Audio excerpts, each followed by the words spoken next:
Okay, good morning, everybody. It's Jillian, just keeping you abreast of my ongoing adaptation to the frequency changes that we are experiencing right now. And I would say no matter how I react to the environment,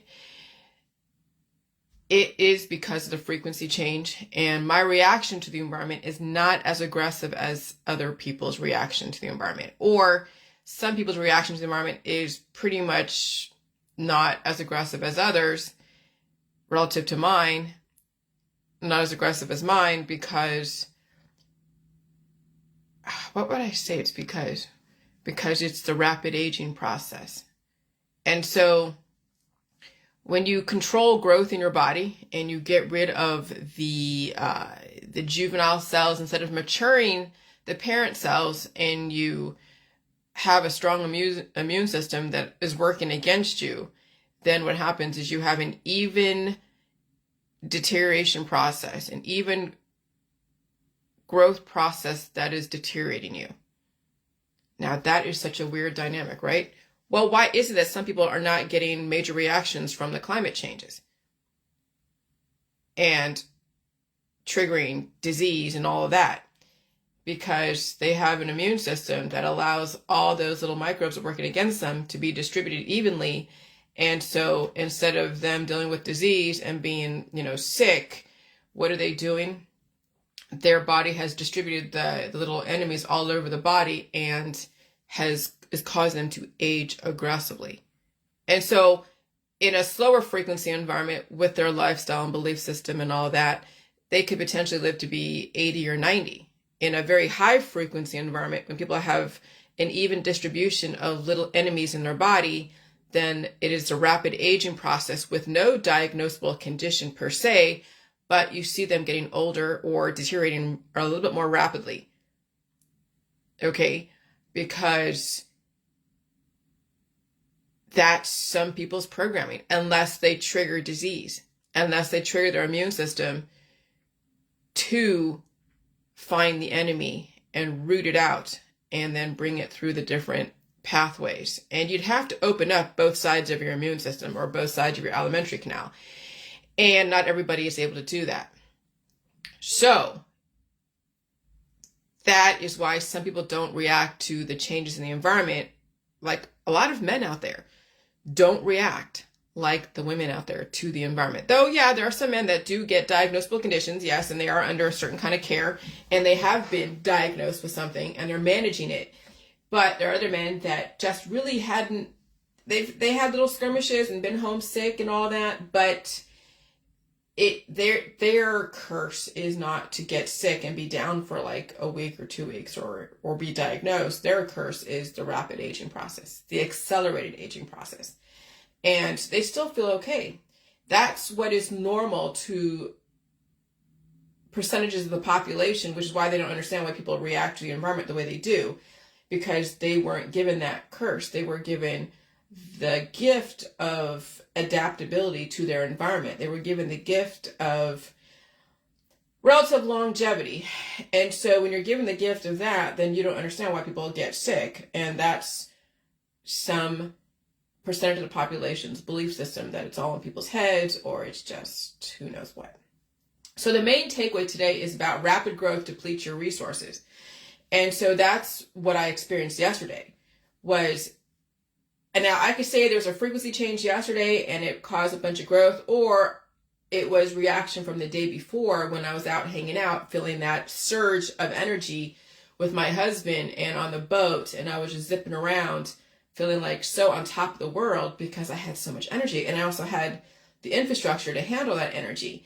And so when you have the infrastructure to handle that energy and you feel on top of the world, and I was hungry too, and I knew we didn't eat at all that morning, and so we went to McDonald's, and I didn't find the one set burger. I wasn't even looking for that. I was getting the bagel, so I had like 2 bagel bacon cheeseburgers, or cheese and egg type of breakfast sandwich, and I ate 2 of those.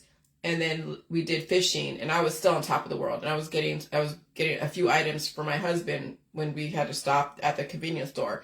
And I was zipping around all over the place. And so I knew growth was going on, but there was no sign of it. It was just the high energy. And it was yesterday. Oh my God, yesterday. And then we were expecting a package too, because we're trying to fix our TV. And I'm like, I did my Facebook Live, then a neighbor called me. I was on the phone for about an hour with her.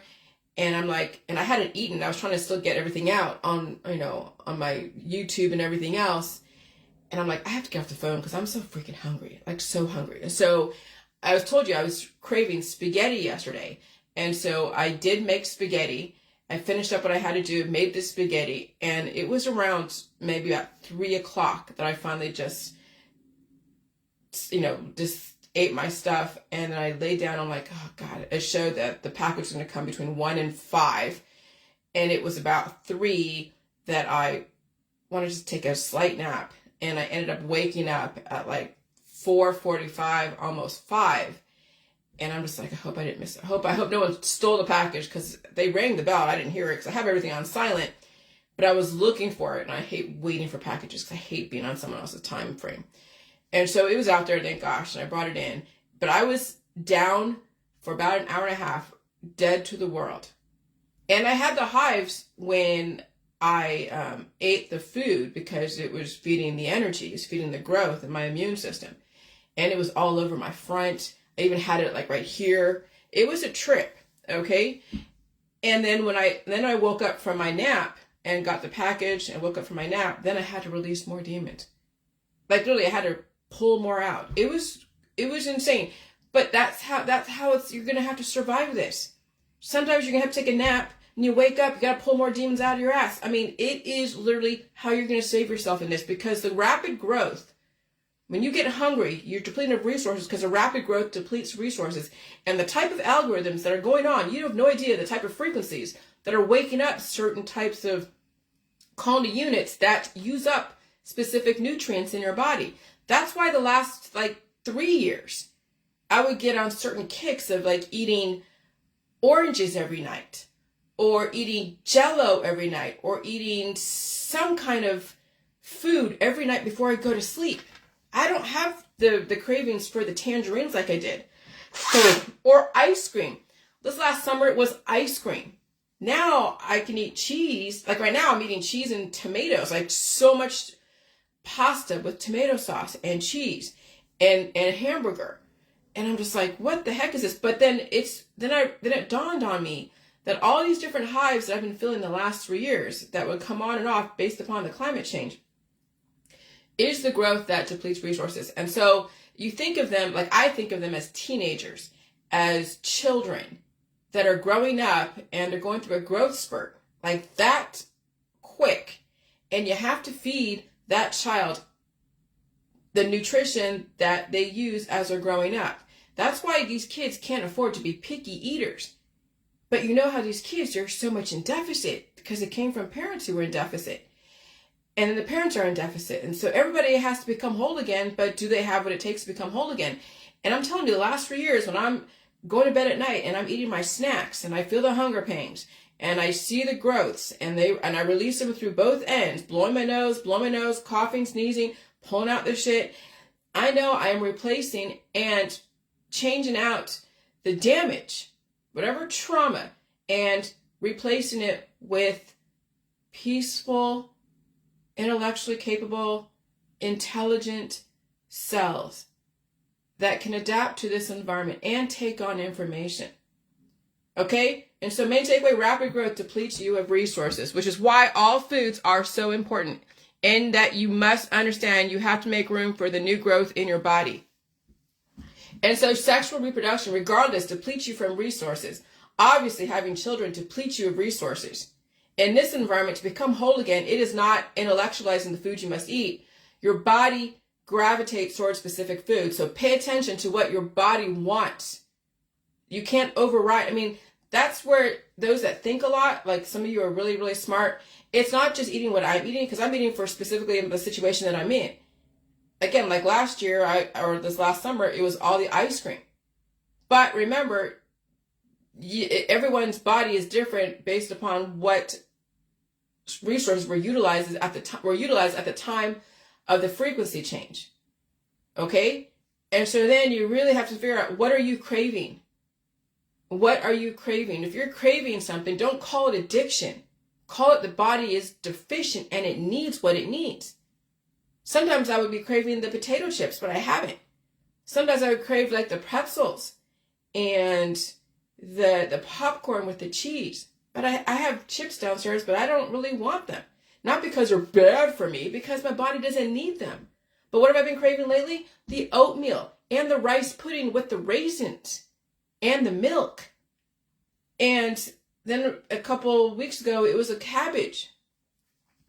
Okay, the raw cabbage with the dressing. Now it's spaghetti. Okay, now it's spaghetti with tomato sauce and cheese. And I bought the Quaker oats. And so then maybe it's the iron deficiency. And then you look at Marburg, the Marburg frequency. Remember we've been told about this a couple months ago? We're like, oh gosh, Bill Gates or somebody is predicting a pandemic of a potential Marburg that's like an Ebola and has to do with iron and blood vessels and anemia and all these different things. And so now you really, so it's like, well, what do? Well, you still have to feed for your body's deficiencies. And believe me, when you start getting sick, when you're pulling out those reasons out of your ass and you really are just emptying your colon, the way I have in my book, and then you're hungry, you will be eating and you'll crave something. Like I craved steak, and I had steak this weekend, but I don't want steak every night. Okay? And so check, and I'll say check, that means something different. Pay attention to your cravings. Pay attention. Sometimes you'll be craving whipped cream. Sometimes you'll be craving cheesecake. You have to eat a whole cheesecake. It's because your body needs it, and then you'll release whatever demons. But we have caused people to have such a psychological block and programming to not eat any of the desserts or junk foods because they're like, oh, it's poison. That is brainwashing. What you have all experienced in the holistic world, in the medical, dietary, keto, bullshit world, they have programmed you to starve yourself and not pay attention to your body's asking for the food.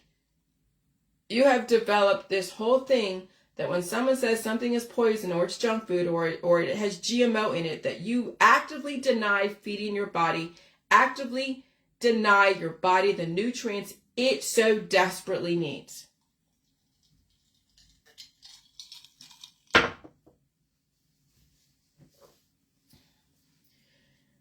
And so the high energetic environment causes rapid growth of what's already held inside, and then you have to eat after you release those demons. Those demons are the demons of accountability. That rapid growth depletes you of resources, and then you start over again and replace those resources with the proper nutrients that will help you synthesize and differentiate when appropriate, and those are the proteins. And that is why you must pay attention to what your body needs, not intellectualize the food, because I say you must drink milk and cream. It might be what you need, maybe not at the time, but then again, everybody has different triggers and different needs at the time, which is why being sick is so important. Because when you're sick, you'll be sitting with all of that, and you will start tapping into your immune system where you finally can listen to it for what it says, not from what some guru out there has told you. And I'm telling you, this sickness is what increased my intellectual capacity, increased me being totally in touch with my own immune system and blocking out all of the distractions out there. And so, yeah, the recap of yesterday is the fact that I woke up, then I had to release those demons, and then I ate I had cheese and tomatoes, which has iron, and I had the oatmeal. I have the maple and brown sugar, and I added even more Quaker oats to it because it has the iron and the gluten and the starch and the nutrients that you need. And so this morning I was thinking about the 10 plagues of Egypt, and I was thinking about October 4th, and I'm thinking about October 11th, and I'm seeing what others are posting out there because they are also prophesizing that October, November, December is going to be pretty hectic. Not only with the Atlantic storms over here in the US, but also the frequencies. Because we're actively now we are in the process of setting up for an aggressive Great Reset, though it already kicked off in 2020, but it'll be even more aggressive because it was supposed to. The last 3 years was like, it was, what would you call it? The last 3 years, I don't want to say experiment. It was a conditioning. It was seeing how people were going to react to disease because of the frequencies. And that's why they had those surveys from the Carnegie Mellon that I would get through Facebook. They would ask me, what do you feel? How do you feel? What do you think? And the government's doing this. I mean, they asked you all these kind of questions, and I answered all the surveys. I told them honestly what exactly I felt at the time and what was going on. And you don't get those anymore because they already have all the data. They know how people are going to react. They know what kind of symptoms are going to come up. They know how you're going to go and remedy them. They already know people's feelings about the V's. They know how many people are going to go to the hospital at any given time, and they're prepared for that. And they already have services in place. We have delivery services that have finally been refined and finally, streamlined.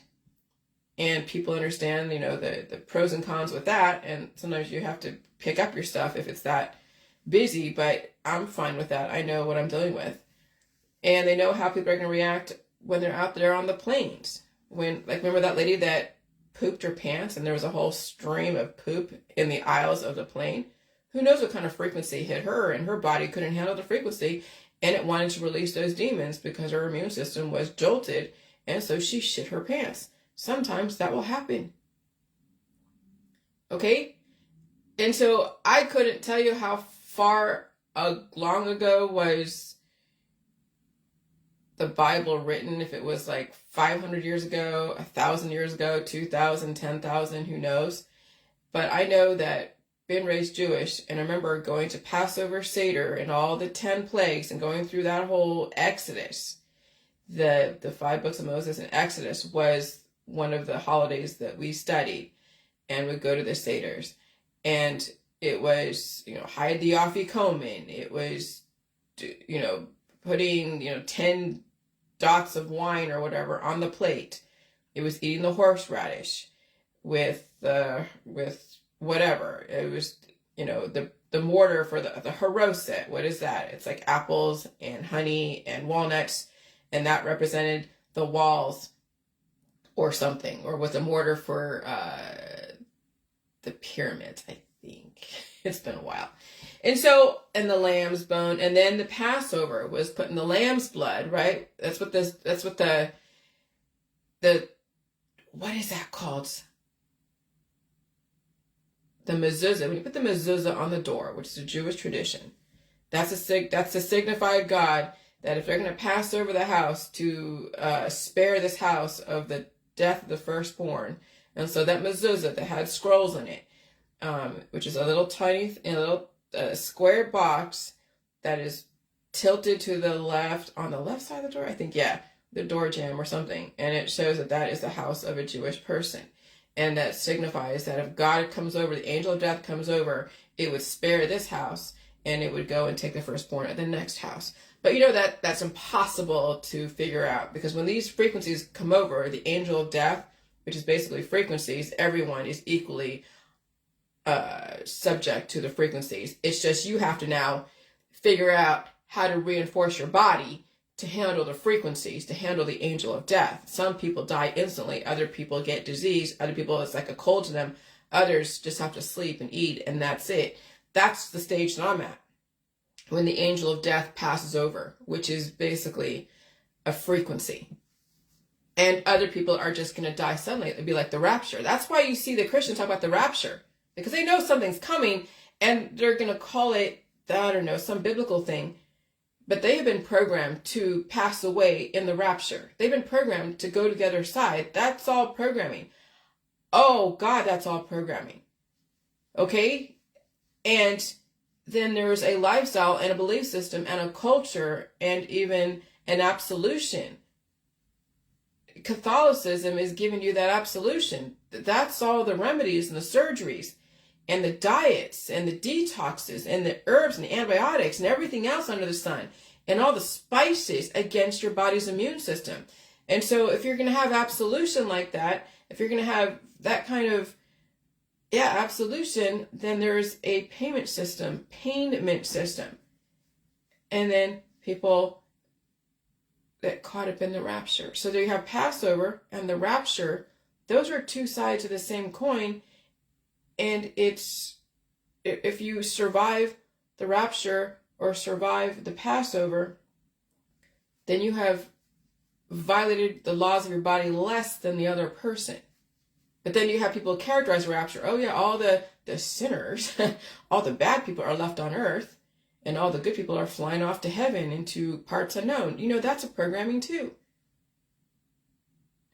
It has to be. Right? I mean, if all the Egyptian firstborn, because Moses asked Pharaoh to release everybody, let my people go, and Pharaoh said no, and so then God goes, okay, then we're just going to then apply the 10th plague, which is the firstborn. And when that happens and Pharaoh loses his firstborn, then he's like, okay, I'm done with your God now. I get it. And he lets everybody go. Well, okay, so in Christianity, did those Egyptian firstborn babies, did they go off to heaven, or did they just die because they didn't listen to God, right? And so so you can spin any story you want. You can say whatever you want about every story, and you can justify it. And I'll tell you, religions do. But you'll see even the Hebrews out there. There's a lot of, when I met so many different Hebrews in the J world, and they're all about, Christianity is all fake and whatever. And I'm just like, okay, whatever. But they're remedying themselves. They're mitigating food. They're doing so much J juice, trying to stop the body from releasing, trapping those beasts inside. They're aging out aggressively. They're reproducing children exponentially, like original sin. Okay? They don't want to feel pain. They don't want to feel the accountability.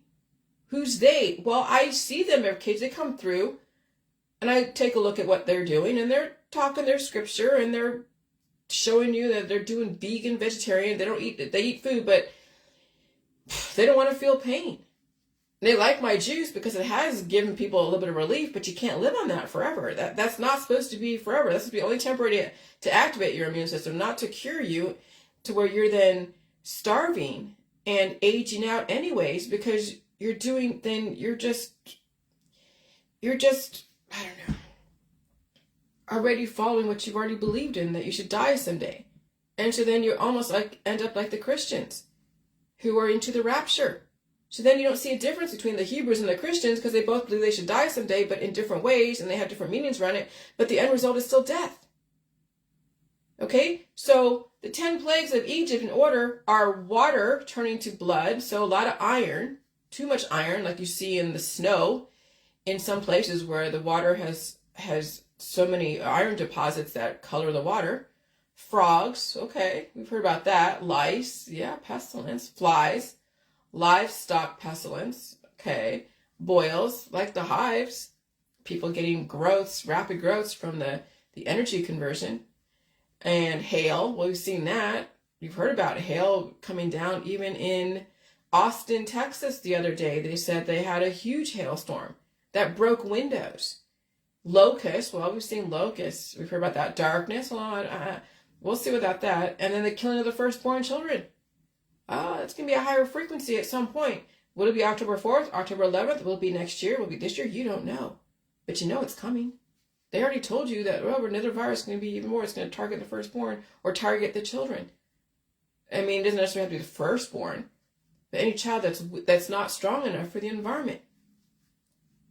I wouldn't say it's the firstborn. We think about it because firstborns are usually, well, for the most part, if it's a stronger mother, the firstborn is stronger, and then the children after that become weaker and weaker and weaker because the mother's body is depleted. She got depleted from her firstborn.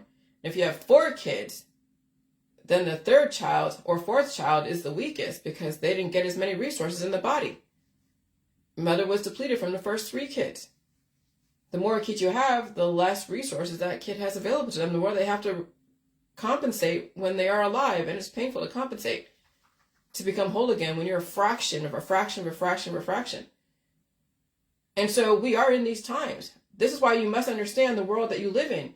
You got to realize where I'm coming from. I know some of you get it, some of you don't. The system has everyone right where they want them, and they are behind everything that runs the world that you live in, and they are the demons of accountability, which is why you hear so much hate and you read so much hate. People hate to be held accountable for the lifestyle they have led, and I completely understand. When no one curbs your behavior, you hate anyone that does. Believe me, when I've curbed some adults' behavior before and put down boundaries, I'll tell you, the people around that person hated the fuck out of me, hated me, treated me like they tolerated me, but they didn't like the fact that I curbed somebody's behavior that they loved. Well, sorry, but you can't treat me like shit, and you can't do whatever you do and get away with it. I'm not going to allow it. I don't care what kind of power or pull you have in the world that I live in, but I'm not going to allow somebody to fuck with me and get away with it over time. I'm kicking you out of my house, out of my whatever. And so, yeah, I was hated for that because everyone wants me to just take it because it was comfortable for them for me to just take it and just be the sacrificial lamb. Well, I'm not going to be that patsy for anyone. And so I completely understand when no one curbs your behavior, you hate anyone that curbs your behavior. And it wasn't like I was correcting them for other things. No, this is my world. When you fuck with my world and I'm saying, no, you can't fuck with my world, people hate you for that. And so when no one curbs your behavior and you hate anyone that does, the system knows this. People forget no one is going into their house and telling them what to do. It's only recommendations. And you have the freedom to choose. So what are you hating? What are you resisting? You can't have everything cheap like it was. Seriously, that's a child wanting the toy in the store. People are hating the fact that they have been outsmarted. If the system can't get you to change so you can save yourself and your family and the world you live in, the system will change the climate and they will make things more expensive. So you have to make a choice. A vacation or food. Oh, I want a vacation. Okay, then I guess you're going to fucking starve because you can't eat a vacation. But that's evil. Is it? Or is it that you refuse to change even to save yourself? I introduced potential immortality and I was laughed off the stage. Literally, I was laughed off the stage. People are giving you options and you laugh at their face. You mock them. You bully them. What's going on today is no different than 10,000 years ago. Most humans have not changed and they reproduce trauma. And then that trauma destroys our community. And then you have to have endless agencies to manage the trauma. And then you have the right to say that they are hurting you. When you have asked for everything that was given to you, you asked for the antibiotics.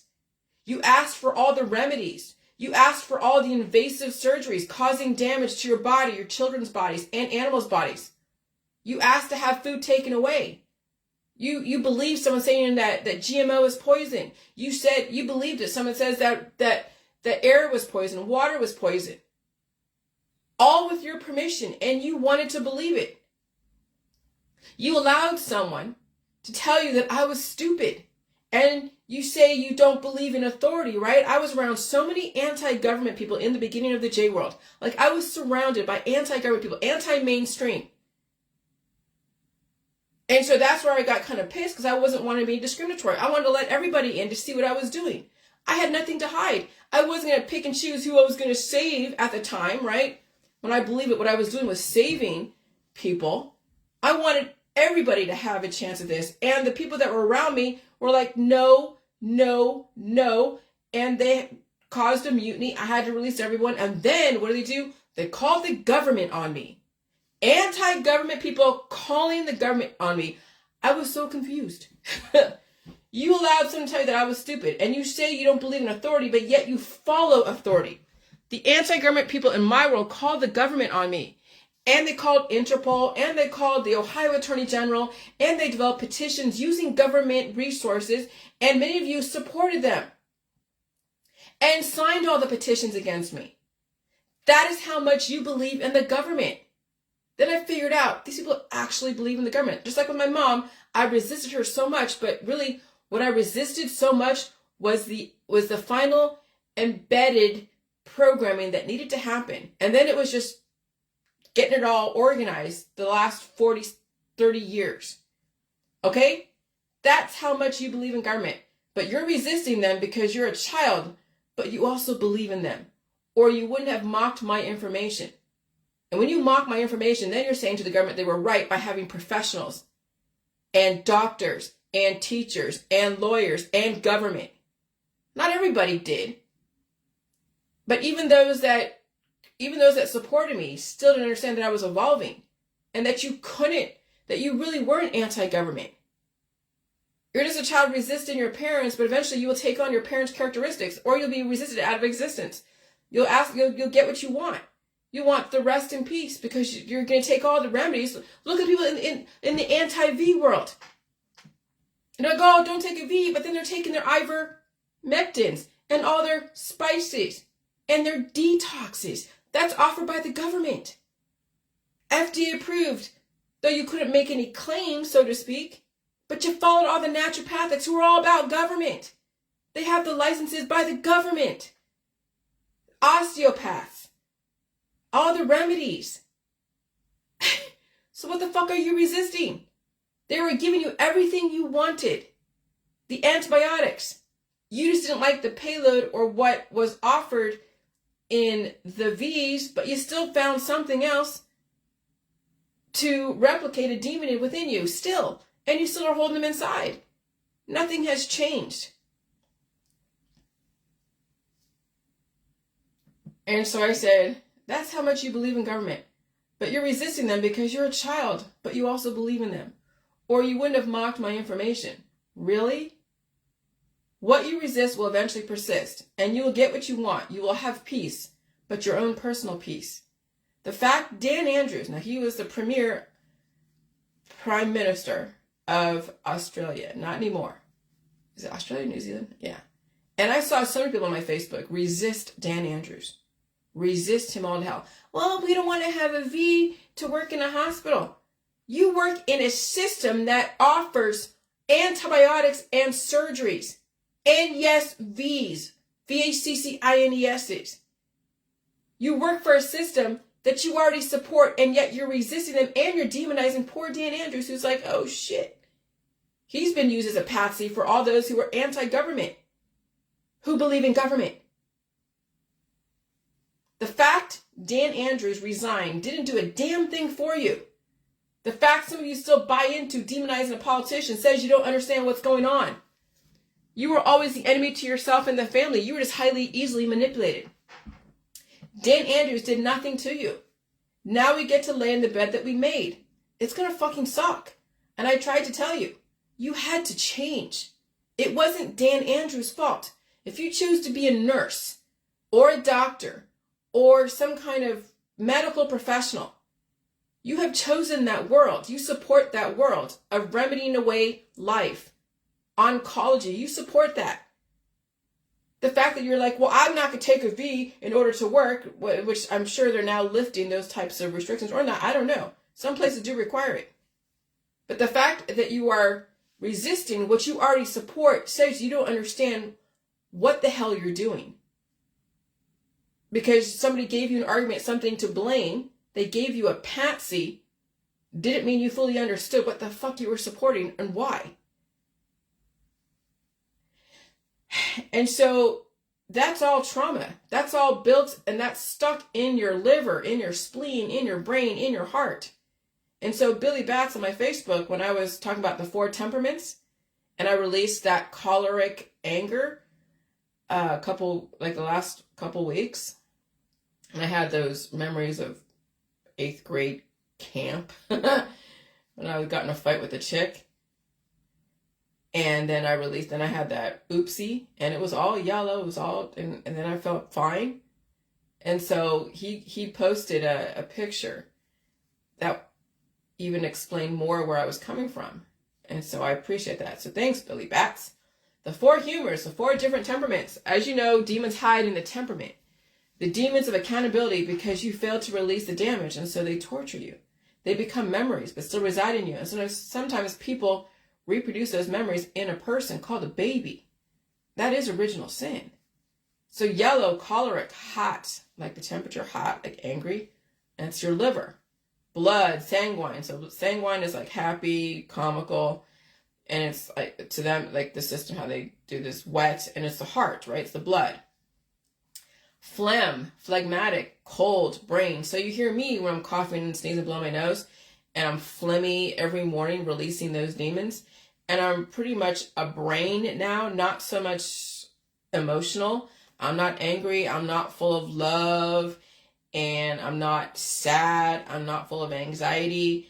It's just, I'm just like, I guess you can call it cold, but it's that is necessary in a world that is so emotional, that makes emotional choices that are not really based on logic, and then it bites them in the ass. So I would rather be phlegmy and phlegmatic and cold and a brain than be angry all the time, or happy all the time, or melancholic, because then there is black bile, melancholic, dry, and it's your spleen.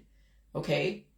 And so, the liver. So when you want to think about what the liver holds, the liver is a storage location for fat-soluble vitamins and handles cholesterol homeostasis. It stores iron and copper. It plays a role in hematology with clotting factor and protein synthesis. The liver plays a role in heme breakdown in unconjugated bilirubin, and conjugates it. And so when you're an alcoholic and everything's going through your liver, you're pickling your liver. So of course it's going to cause then diabetes, heart attacks, strokes, and other types of developmental issues and deterioration. That's why you gotta get off the alcohol if possible. But you know how that goes, right? And so the heart is a muscle at the center of your circulation system. It pumps blood around your body as your heart beats. This blood sends oxygen and nutrients into all parts of your body and carries away unwanted carbon dioxide and waste products.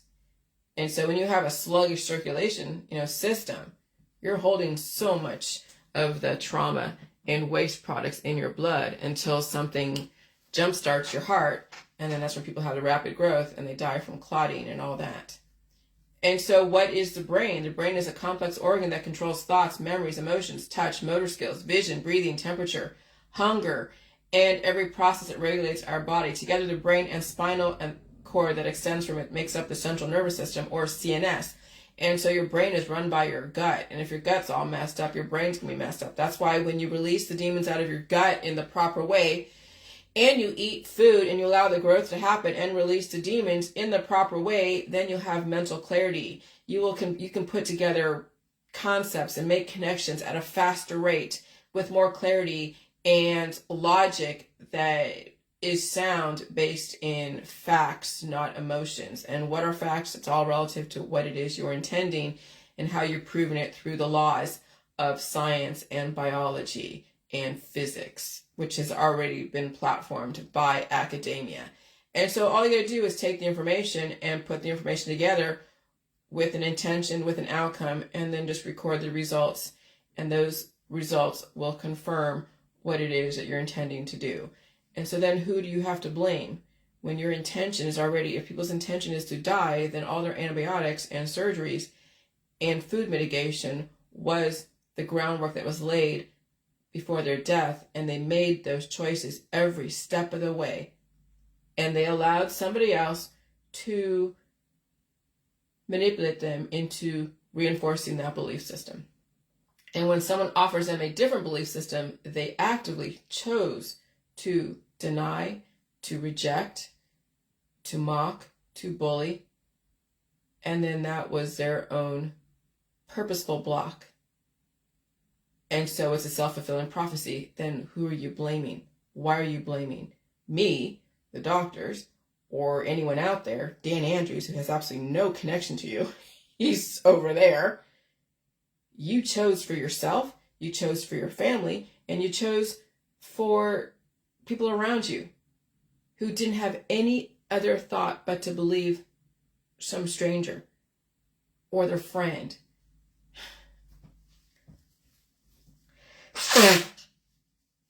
So yesterday, after waking up from a nap with hives, and then I released the demons, the method I have in my book, no more hives, no more deep cough. Yeah, I coughed a little bit yesterday. Sometimes I sound like a barking seal, and then I'm eating oatmeal with mango juice. I'm going to do a little bit. I don't like too much light. I have enough light within me. I pick apart every single symptom that I feel, and I understand every food that I eat. I stay away from the supplements world. I do not do any remedies. I integrate the new viral frequencies that cause so much energy, that does utilize a lot of resources, which does cause deficiencies, which is why you must eat all food, so you can replace the energy that was needed for the growth and reinforce your operating system. Okay? So that's why you have to release those demons the way I have in my book, and you have to eat food, and you have to be sick, but you have to support that sickness properly. Not through starvation or all the different remedies and surgeries, but if you don't understand that, then go see your doctor. All deficiencies come from aggressive viruses in the body and in the environment. That is why food is so important. That is why nobody can afford to be picky about their food, even where it comes from. The environment is highly viralistic. What do I mean by that? It causes so much excessive growth, and it depletes you of resources. It spreads your resources too thin in your body. Okay? So just think of hives and all the infection from high level energy as teenagers eating you out of house and home. And then you have to keep buying more food to keep feeding them. And unless you release them from your house or your body, they will continue to eat everything out of your house and starve you. Which is why at some point you have to release your children from your house, because having children in your house depletes you of resources. You teach them how to fend for themselves, and then you push them out of the nest. Those children have 18 years to learn how to be relatively self-sufficient and learn the lessons. Sometimes it takes more than 18 years to learn how to be relatively self-sufficient. And I remember even in my 20s and 30s, I would visit my parents, and that was like a place where I felt safe, but then felt other stuff. But I felt safer there than not. And it was like, every time I would leave, like when I go visit like Thanksgiving or Christmas, I think it was Thanksgiving, I would go there for a couple of days. And it reminded me of just being at home. And even though it was crazy, it was also a place of safety. And I would have anxiety leaving home, like going back to my world of fucking survival. But it was like a few days of respite of feeling like, okay, I don't have to worry about anything. Everything is taken care of. The heat's on. They're feeding me. I can sleep in a nice bed, and I can watch a little bit of TV. And then after that, I have to go back to my world, which is like, struggle. And so it was a lot of anxiety leaving the house after each holiday. Okay, a lot of anxiety. I remember being on the plane, and I just be like, just feeling like, oh God, I don't want to leave. I want to stay. It's just too scary to be out there. And I'll tell you, man, it really is scary to be on your own. And when you go back home and it reminds you of all the things that you miss, of just the security and the comfort, and then leaving again, it's just like, fuck. Okay? So sometimes it takes more than 18 years to learn how to be relatively self-sufficient, where you don't have the anxiety every time you visit home and you leave. I don't visit home anymore. I mean, it's all done, and I'm glad. And I'm sure she's glad too, because she did her job. My mother did her job. I mean, it was hell trying to figure it out. You saw me deal with the last 7 years of hell, of how I had to come to terms with everything and figure out who the hell I am. But sometimes it takes more than 18 years to learn how to be relatively self-sufficient. And then in a perfect world, the children are on their own, fending for themselves without mommy and daddy, in a perfect world. But the intention is to release the children out of your body, out of your house, gently but firmly. So I am 49 years old, and everything I know I learned from my mother, okay? Even though she resisted my information about the J world, and I know and I understand that because it wasn't fully gleaned out at the time that her and I were talking. It's gleaned out now. She needs food. And I don't know if she will take my advice. I have no idea. I'm not talking to her. That's fine. She's on her own. She understands. Well, she doesn't understand, but she has access to information. I have not blocked my mother at all, so I have no idea what's going on in her world. Anyways, she did her job. She doesn't need me, and I don't need her, okay? I'm on my own now. I have my husband, and I think about the things that I know have to get done, or I think about like what happens if he's gone, knock on wood, okay? I have to think about water heaters, and filtration systems, and thermocouplers, and air conditioning, and reinforcing the house, and water leaks, and plumbing. I'm thinking all the things that men take care of that I don't really have to take care of because my husband's around. I got to think about, okay, when his world is gone, when he's gone, who knows when, okay, what do I have to do to make sure that I'm taken care of as far as my environment? And so I think about the things that when someone isn't around to take care of the things that you used to have to take care of, what am I going to do? What do I have to learn between now and who knows when to make sure that I can take over the duties that was somebody else's job? Okay. And so that's the things that I think about. And I sometimes have anxiety around that. Like, oh my God, do we have to change out the heater? Do we have to change out the water heater, or change out the heating system, or the AC unit, or the filters, I just think about everything. I'm like, oh my God. But everything, just, you learn everything as it goes. And the system will help you take care of things as long as you are discerning enough to know who it is you bring into your world to help you with that stuff. So you can learn it and then do it on your own. Or maybe not doing your own, bring in a professional that's not too expensive to help you take care of these things. That's why there's professionals out there. Okay? And so I'm 49 years old, and everything I know I learned from my mother. She did her job. She doesn't need me. I don't need her. We both did each other a solid. I really understand where she's coming from. And so even though a couple years ago I kind of demonized her because I didn't understand what the fuck was going on or why, then I understood why. It took me 49 years to figure it out. But that's what it's going to take, is life experience for you to understand why some parents do what they do. Whether it's right or wrong, it doesn't even matter. When you look back on what your parents have done or not done, you won't have any anger. You'll understand why they did what they did. Whether it's right or wrong, it doesn't matter. Now you have a choice. Now you have a choice how you're going to platform the rest of your life, regardless of what they did or did not do. Okay? So it's not saying that what she did was right or wrong. It was what it was. No different than all your parents that did whatever they did or not did. They had their own shit going on, and sometimes they can't do the things that you wanted them to do at the time. And so you still had to make your own choices, no matter what. But now you know where your reactions come from. And when you become aware of why your reactions are what they are, then you can start exploring different ways of doing stuff. And so I finally understand where she's coming from. Maybe she might understand where I'm coming from, but I have no expectation, right? And the best way I can acknowledge my mother is to understand why she had to do what she had to do, because that was the only way I was going to survive. She taught me how to survive in this world to the point where I don't need to lean on her or anyone else like her or opposite.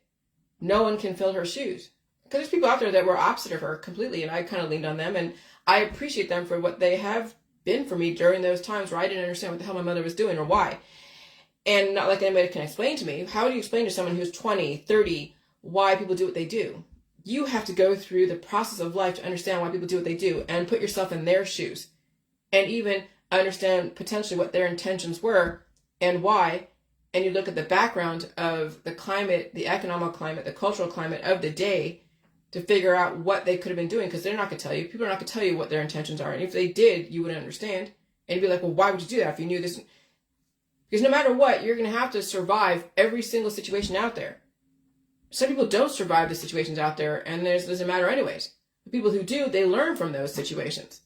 If you can survive a very hard situation, then you will understand, you will remember the feelings. You'll remember everything, the pain and the suffering around that situation. But people replace those types of feelings to the foods that they eat, and they starve themselves. Well, that's another programming. That's why I had to really break it down and say, okay, you got to feel pain and suffering, but it can't be from, you can't be like, well, I'm going to learn not to eat this food and take that pain and run it away with an antibiotic and with the surgery and all that, because that doesn't make sense. But you had to remember the pain of the body trying to push out the memories, the damage, and you had to feed your body. And you couldn't allow anyone to put their hands on you.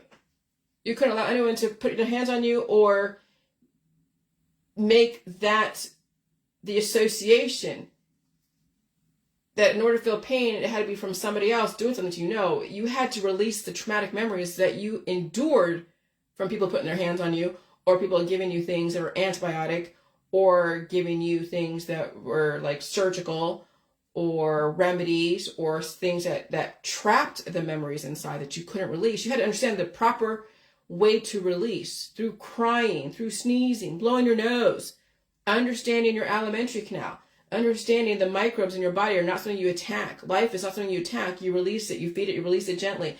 and you disengage if it's really aggressive. Okay?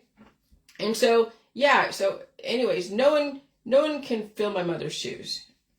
But I appreciate every single person out there that tried to, on some level, to help me get through the world that I was in, not understanding what the hell was going on.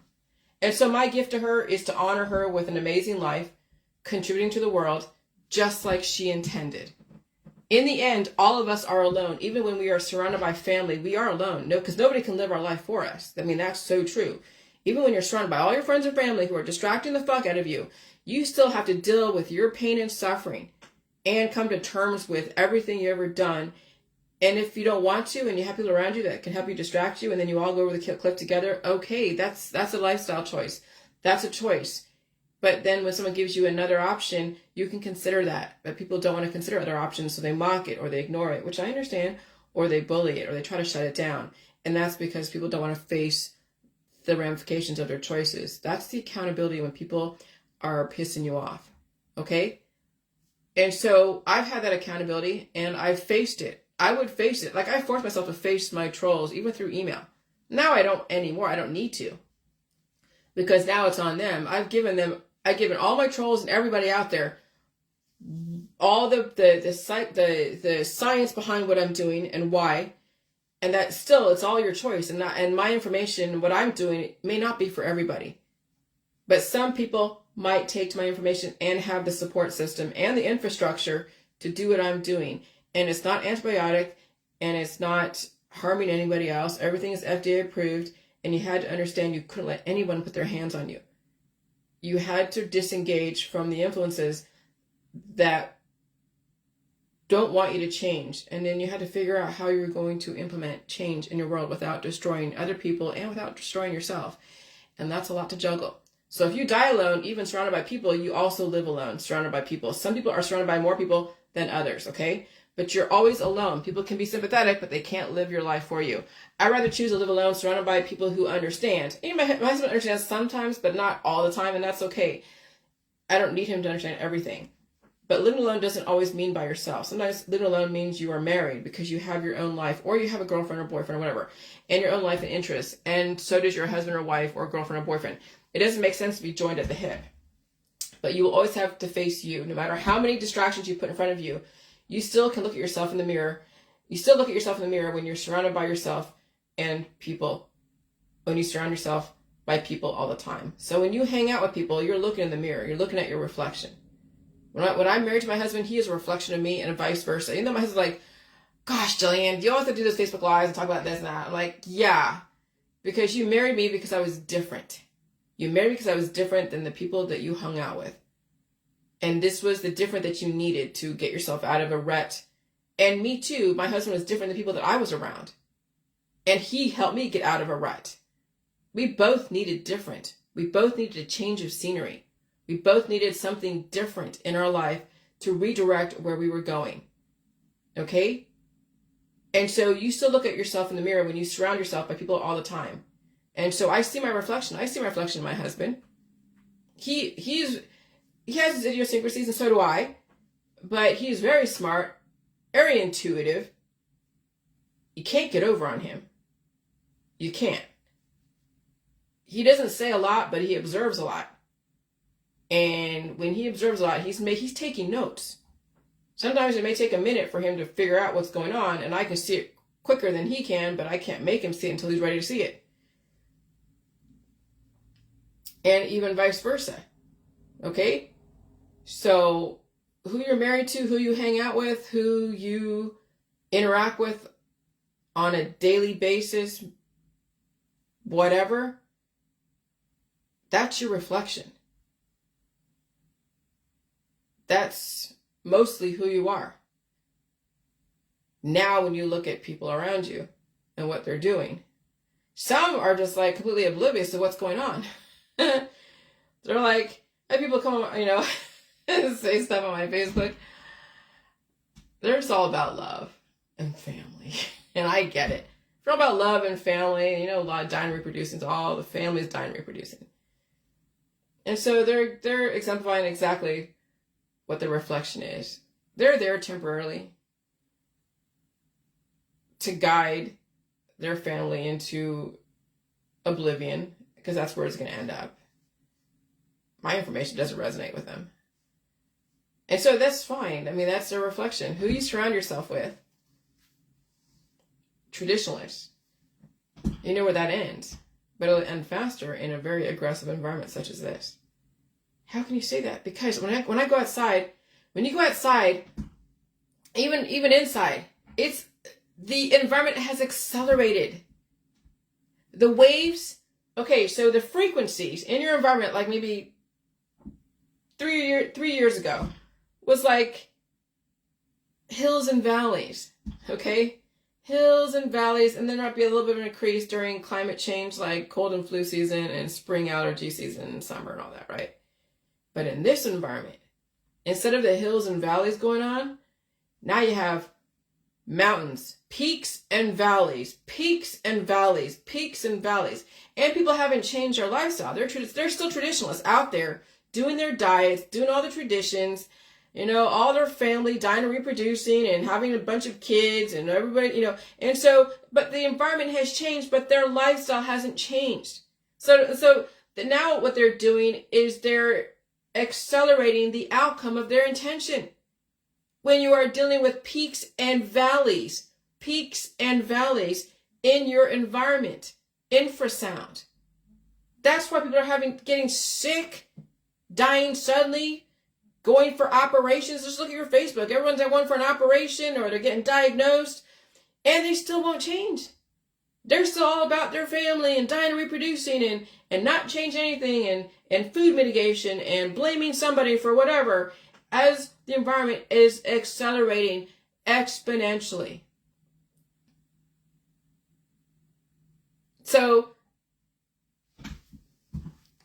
people don't want to look at that, but they do. So then I said, the ultimate mother allows her offspring to account for their choices, making sure they were set up to strategize their survival and not premeditate retribution against anyone. Again, when I went to that camp and I wanted to throw her down, or that chick down the steps after being brutalized by her, and I still had to go to that camp. My mother made me go to that camp. She knew what happened. The counselors called both my parents, said, oh, well, they had an incident. That was their duty. Because if they didn't say it, I was gonna say it or not. They didn't know if I was gonna say it or not, so they had to call. Once they figured out what was going on, they had to call and say this would happen, or they would be held liable. My mother never told me, never told me that she knew, but I think she did. And so if I didn't say anything, she's not gonna say anything, and so I still went. So I don't know. I don't remember exactly if she knew. I don't remember. But I just remember resenting the fact that I had to keep going to camp and facing that chick. But it was an exercise of controlling my own retaliation. Because it would then, if I would have done anything to that chick, it would have been premeditated. Then that would have, again, colored the rest of my life. You don't want to premeditate any retaliation against anybody. You don't. Because that will show that you have now destructive serial killer tendencies, that you could end up becoming even more destructive. Okay? When you're defending yourself, you have the right to defend yourself. But if you can retreat, you retreat. And either use the law or remember, never, ever get in that position ever again. Like ever. Doesn't mean that what the person did was right, whatever they did to you, but it doesn't mean you repeat. 2 wrongs don't make a right, literally. Okay? And so the ultimate mother allows you to develop your potential. She never pigeonholes you into anything, and she was not desperate herself for your attention. She set you free. That's the ultimate mother, who doesn't hang on so tight. Because I was the one that's always calling her. A couple of years ago when we were still talking, I was calling her every freaking week. But what was I doing that for? Because I needed the security. And then I masked it as like, well, I'm just checking on you, make sure you're okay, and then I would try to go and impose the whole J world onto her. She's just like, I'm not doing it, so just shut up. And it would just become a conflict. It wasn't serving anybody. Okay? So I know, and we didn't have that kind of, we weren't friends. We're not friends. I mean, even as a mother and daughter, I would then reverse the roles because I'm the daughter now that has more information that she has. And I'm just like, she's not going to want somebody to mother her. Come on. We're not friends. That relationship with mother-daughter is done with. She taught me everything she knew. I figured it out and I honor her. And I'm on my own. And I will deal with the world as it comes. And I will take my licks if I do something that is not right. I will take whatever my licks from the government and law enforcement if I ever violate the law. Okay?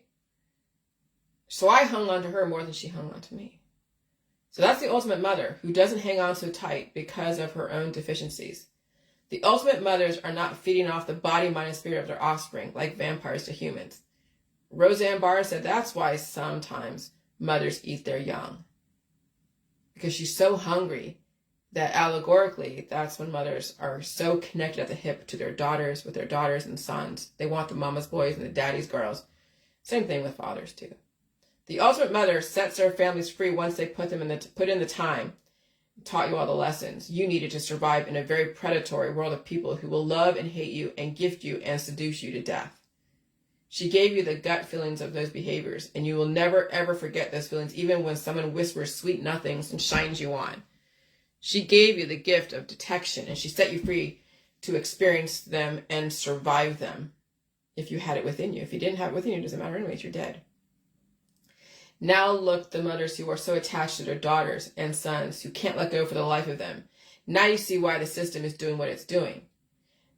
Main takeaway, the ultimate mother is a mother who allows her sons and daughters to save themselves, not keep saving them from their choices. A mom who allows for you to discover your amazing potential is the ultimate mother. When she allows you to pull yourself out of the addiction, the jail, the hardship, and bad choices, she has taught you well. She allowed you to discover your potential. You always had the potential, but someone had to allow you to discover it. When you can put yourself together after being at the lowest point of your life, you can do anything. I mean anything. Mothers will make or break their kids. And they are. Watch your Facebook. Okay? And so the environment will hold you accountable for the current conditions you are in today, and you hope you will survive the current future changes, aggressive changes that are and will be going on. Adults might have a better chance to survive if they start today to condition for the changes. But again, no guarantee of survivability when all the conditions are right. Okay, so I'm saying October 4th, October 11th, any point in time, the system can just turn up the frequency and who knows, will be left standing. It'll be like the rapture or Passover. Okay? If you have the optimal conditions that I have on some level, you might survive the next wave. You might. But again, you had to have conditioned yourself at least within the last year to understand where I was going. Okay? So I'm crossing my fingers for all of you.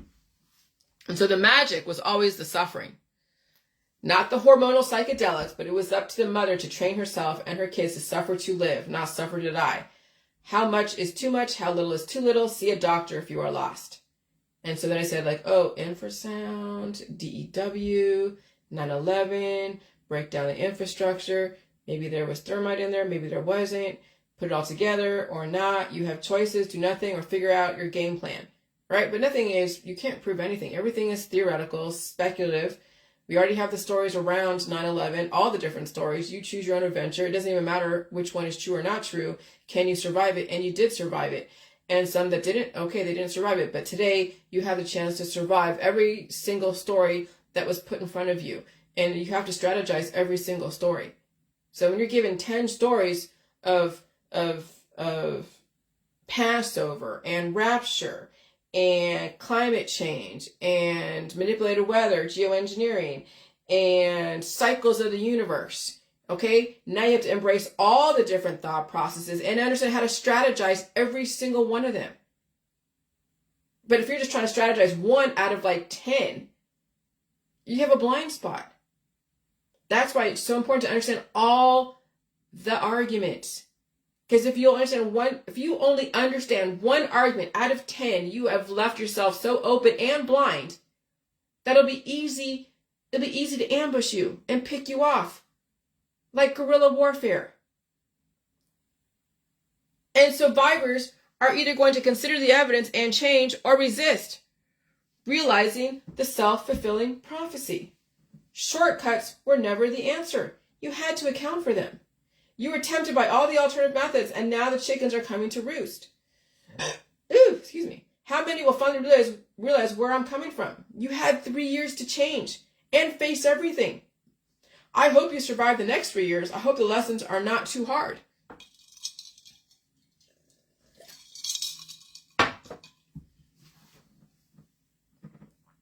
But no matter what, everything was a gamble, but you had to consider all the info. I mean, all of it. You could not cherry pick. Everything is relevant, but the system put up roadblocks, because even if they told you and you tried to help you like I have been doing, they would get blamed. They already are blamed, and they haven't done shit to you. The people are blaming them for all the mandates, and there's no fucking mandates, just recommendations. I mean, I'm not doing anything to people around the J world. I just said, hey, salt isn't poison. Here, you gotta feel pain and you gotta feed it. And people still hate me as if I did something to them, did something to the world. And they act like I went into their house and forced them to do something. That's the thing, is no matter what anyone tries to help you, what is it called? The road to hell is paved by good intentions.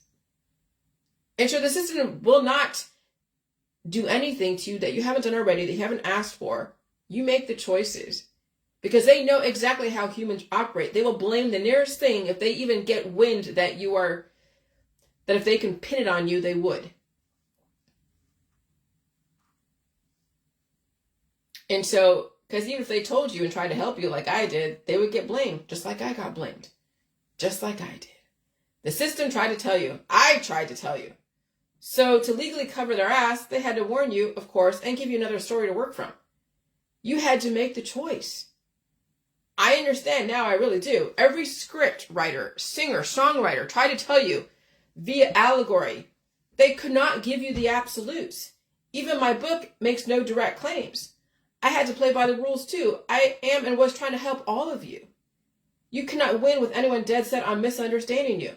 Because even if they told you, if you told them, they would deny it and disbelieve it, even attack it, destroy it. That's why my heart hurts for humans. It's a huge, huge lesson.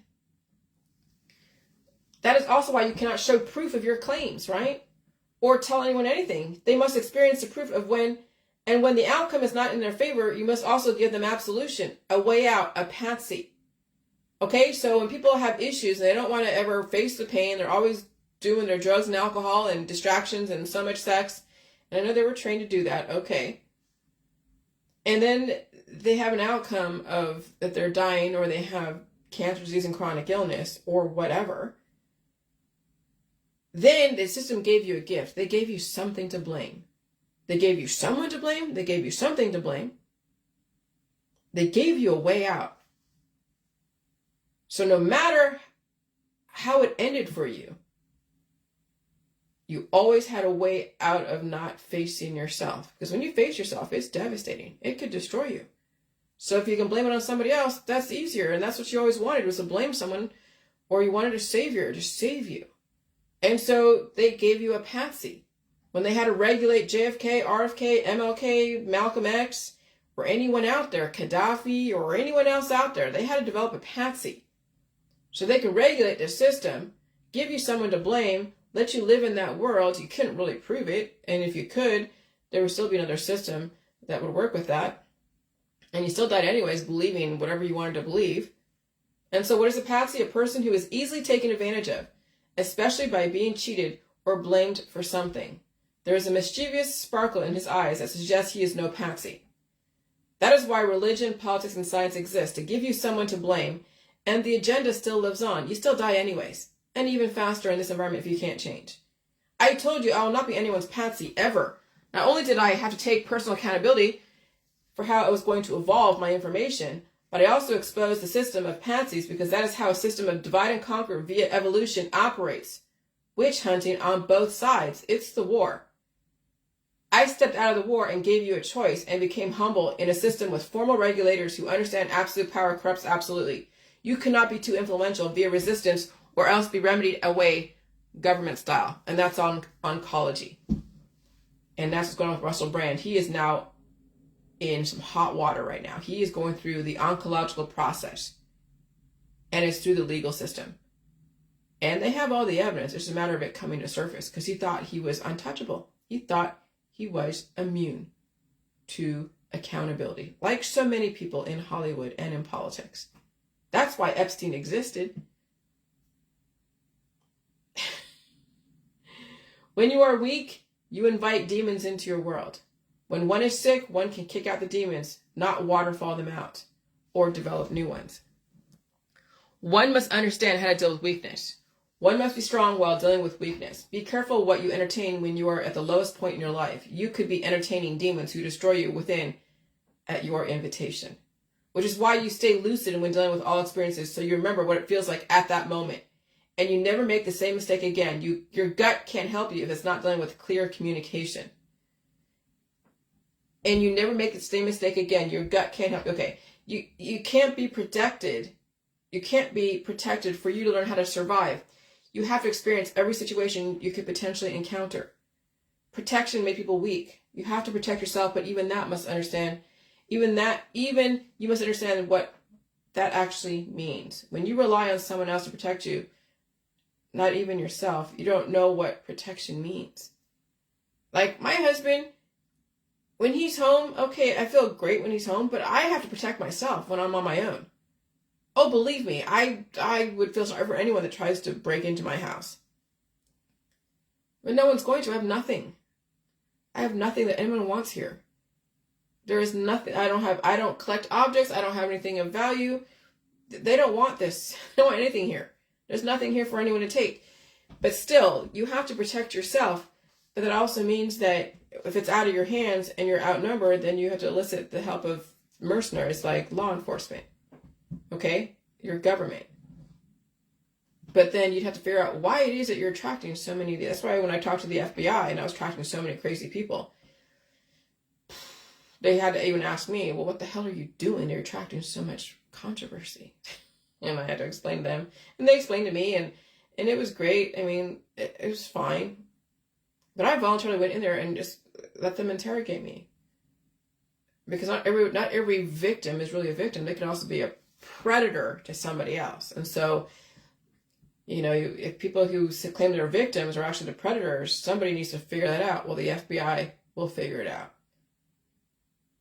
Just because you believe it doesn't mean it's so. In one ways, you don't know what protection means. You gave away your power. You gave away your power or you blame somebody. Memory is your protection. When you forget, when you purposely take away indicators and you allow someone to program you to be happy and sad and drunk and under the influence, you won't have the power of memory. How can you? Your memory is your protection. I have the power of memory because I chose to remember everything and I chose to face the feelings. That's your superpower, is your memory. Constantly dying and reproducing takes away your memory. That's why families are subject to the same bullshit. That's why history repeats. Lack of memory. Every generation in big families repeat the same mistakes because short-term memories and long history of abuse. I gotta pee real quick. Hold on. I'm gonna see what I named this. Yeah, memories are your protection. Wow. Oh my gosh. I have a lot. There's a lot here. But that's okay. Okay. I have to rename that. That's okay. Okay.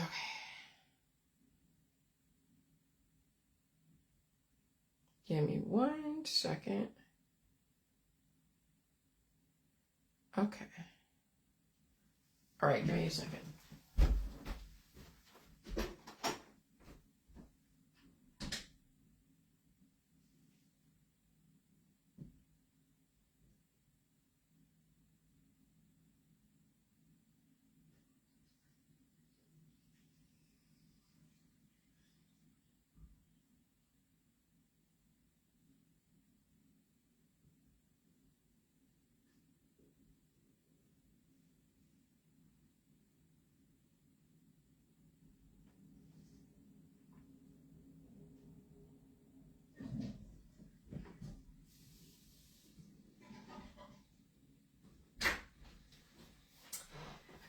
and by the way, I remember last night, at least twice, I had to pee pretty urgently. So my body was releasing a lot of the excessive growth and whatever else that needed to release. So all protective memories come from all food, and you had to remember the pain and feel it at the time. And you had to release the damage. And so you could not get away with harboring bad memories before those bad memories destroy you. Okay? You had to remember. You could not forget. That's why all the holidays around the Holocaust and Martin Luther King and all that. But there's a fine line between remembering stuff and not repeating it, and then re-traumatizing people who repeat it. That's where you have to stop dying and reproducing. Because they have a new generation of traumatized people who hate then somebody who was a representation of someone in the past. And so at some point, we have to release those tragic memories and reconfigure. And you can still have the memory, but it doesn't have to run you, and then you find someone to demonize because of that memory. Okay? So you had to remember. You cannot forget. If you forget, the universe will make you remember over and over, which is why you must learn from all trauma and not repeat it. And if you do repeat the trauma, you'll be tortured by the memories. Now you understand why the system wants you to guide reproduction carefully. You could be reproducing trauma, and those memories are difficult. And sometimes those memories are your children. They represent the issue at the time of conception, and also the trauma that was held inside your body and the current climate during that time of your state, of your condition, of that point where you conceived. Okay? So then I went to this. Don't get me wrong. I want all of your kids to survive, even those in the J world, but there is no way I can promise you, even with my strategy. They would really have to be conditioned for a massive energy conversion that nobody has any idea of when they would have what it takes. Jay, why does he ever just check to see what I'm doing? So don't get me wrong. I want all of your kids to survive, even those in the J world. But there is no way I can promise you, even with my strategy. They would really have to be conditioned for a massive energy conversion that nobody has any idea if they have what it takes. Okay? There could be indicators to say that they couldn't handle it, that they could handle it, but even then, there is no guarantee with anything. Let's make sure I'm aligned. Just hold on a second.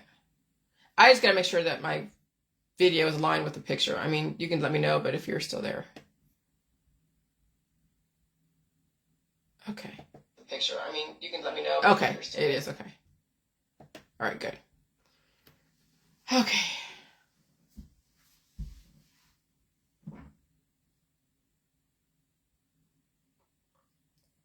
As much as I want to promise you, I promise even those in the J world their kids will survive, I can't even promise you that. Not that I ever did, but I made it seem like you could do better than others, but there's still no guarantee, okay?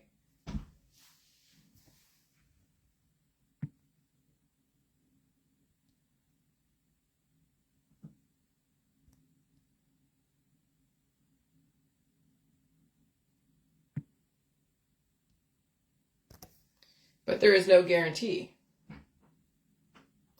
I don't want anyone to be set up for false expectations. I want to prepare you for the worst. Maybe nothing happens at all, really, on October 4th or 11th.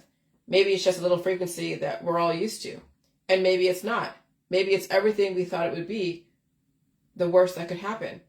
But no matter what, if you want to change, it has to be today, because I don't know how else are you going to survive.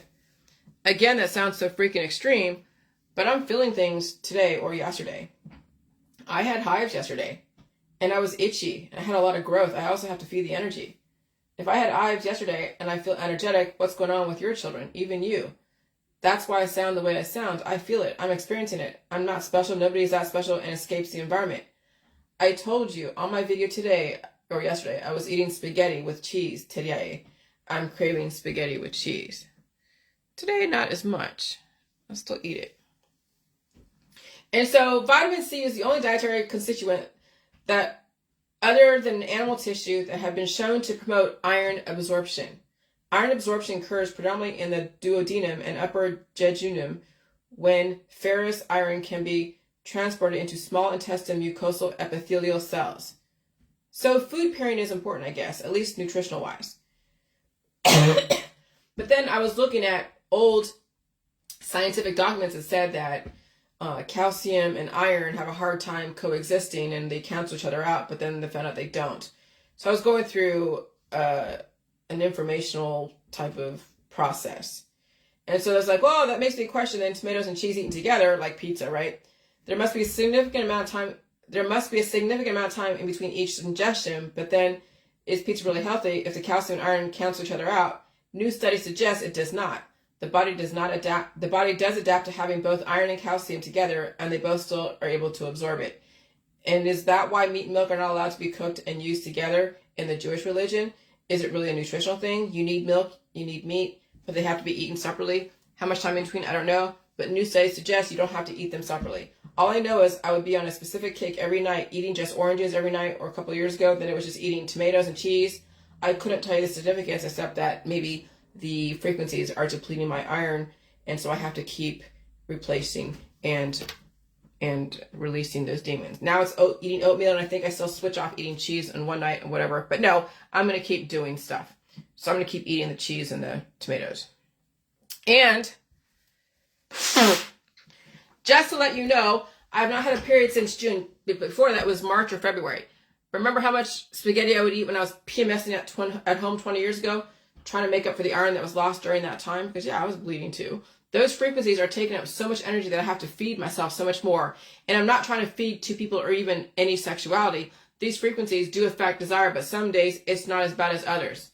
We just entered into a different frequency, and the last few weeks was a proof, and everybody is sick around you. I don't care who or what you blame it on. That's the evidence. When everybody gets sick together, it means the environment has changed. Everybody gets affected. They might get affected differently, but people get affected. Okay? And so having menstruation and even premenstruation, all that causes anemia. I remember eating so much spaghetti, then being so bloated, and I had to weird, poops and all that way back when. And that was what saved my life, was then staying, laying low with all of the PMS, eating so much food and then releasing it and being up and down and so like opposite of everybody else and being just hormonal and oh my God. But that's how I survived, even though it was so opposite of everybody else. And so then 2 mice are suspected having died from anemia. That's infected with Marburg. Right? So that's why you have to now listen to your cravings of your body. And so I eat Quaker oats. Okay. And what are the 5 strange symptoms of anemia? 5 strange symptoms of iron deficiency anemia. Rapid or regular heartbeat. Okay. I've had that. I don't know about cold hands and feet, potentially. Noticeable heart palpitations, shortness of breath, pale skin. Well, yeah. But anyways, why do I stay with your phone if it's going to cause all these types of disease and deficiencies? Because you're in it anyways. You're surrounded by all of these frequencies. You can't get away from radiation in your environment. You have to push out the damage and remember everything, and you have to build your body back up better. I'll tell you, every growth is intelligence. For every intelligent life form that grows within me increases intellectual capability. And then I foster that growth, and I develop new neural pathways. So lately, it's been about tomatoes and cheese. And okay, let me see. Oh, okay. All right, I'm almost done. All right, I just got to get through this last little part. Lately, it's been about tomatoes and cheese. Tomatoes for me and cheese. I have been eating a lot of tomatoes and tomato sauce and a lot of spaghetti. Definitely a correlation of iron deficiency because of the environment. Ferritin is a blood protein that contains iron. A ferritin test helps your doctor understand how much iron in your body stores. If a ferritin test reveals that your blood ferritin levels is lower than normal, it indicates your body's iron stores are low and you have an iron deficiency. So you have to eat for this environment a lot more than usual, which means you have to be sick a lot more. You have to condition for this environment. That's the only way you're going to survive. I had to take a nap yesterday, and I hope the delivered package was going to stay intact at my door. And then I even slept through the mailman ringing the doorbell, but my package did stay. No one took it. All my hives are from the growth spurts, from the environment. Just think of the growth in your body as a teenager and toddlers. They're not mature enough, and they utilize many resources like cancer. That's why people deteriorate when they have infection and it's not being released. Anemia is common in toddlers and teens when the rapid growth spurts requires more iron and other nutrients than normal. There are many causes of anemia in children, including genetics, diets low in iron or vitamin B12, infection, some type of cancer, and medication-related medical treatments. And so kids need a lot of iron. They need meat, milk, cheese, eggs. They need the oatmeal. Okay, they need the iron in the oatmeal and all of that. Okay, so because that rapid growth in these kids, it depletes their resources. They have to really load up on the nutrients. And I'm telling you, some of these kids are so finicky, so finicky. And some parents think food is poison. They think oatmeal is poison. They think all the chemicals and all that shit.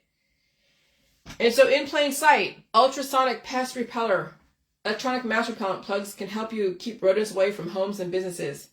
Now, it doesn't kill them, but it sends off a signal that I even heard when I was in Florida. There was a low hum that was so annoying. I was on one of the transformers outside of my house when I was in Florida. So I never went outside really and hung out. I was always inside because it was such an annoying sound that it just drove me inside. And so you can imagine that in a house with the little bugs and stuff, you know. So I told you so, infrasound. Sound can repel and it can also develop growth. When you are given all the life that you want, some people don't know how to manage the life that they get or have. Frequency can do whatever it's programmed to do. If I have to spell it out for you, you're better off staying in your fantasy world. Okay? So when you think about it, what was that? Oh God. Memory is your protection. So that's why you got to get off the drugs and the alcohol and the crazy sex and all the distractions, because that memory, the memory of the pain and the suffering and all the things in the past is going to save your life. That's why my mother is the ultimate mother, because even though I didn't understand what was going on, the memories of whatever I had to deal with saved me and got me out of situations that I probably would have died in. Okay? And I had to protect myself. Because at some point I would be entering into those situations given the climate that I was in. And so you need food to help you release the trauma memories and develop new memories, better memories, intellectual memories, peaceful memories. That's how society is going to be rebuilt again, is to remember stuff and they release the trauma. They stop dying and reproducing because you're reproducing traumatic, tragic memories. And then that's why history repeats. Well, it's not going to repeat anymore. The system will make sure of it. All right, bye.